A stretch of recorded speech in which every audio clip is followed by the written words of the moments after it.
Hvala.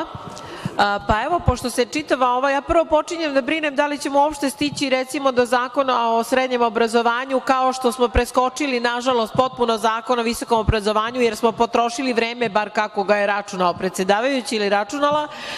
Počinjem da brinem da li ćemo uopšte raspravljati o nekom drugom zakonu, ali da ostavim to sad po strani. S obzirom da se svi amandmani opozicije svode na brisanje, jer mi smatramo zaista svi da ovaj zakon ne treba uopšte da bude donesen, ja želim da kažem nešto o toj diskusiji da li nam je potrebno ovo dualno obrazovanje ili nije potrebno. Molim vas, ja sam radila, već sam rekla to kad smo pričali o srednjem obrazovanju, ja sam radila u srednjoj školi skoro 15 godina koja je sticajem okolnosti obrazovala kadrove i trogodišnje i četvorogodišnje, čak i obrazovanje odraslih i tako dalje. Uopšte nije tačno da nisu do sada kvalitetni majstori obrazovani u srednjim školama. To nije istina.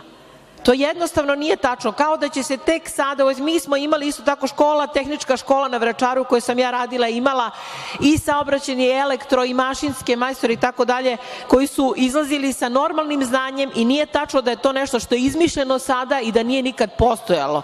Jednostavno nemojte govoriti o tome, ja vas molim, jer možda ljudi ne znaju. Ne verujem da može to neko da ne zna, ali ovde se priča kao da nije postojala trogodišnja škola do današnjih dana u Srbiji.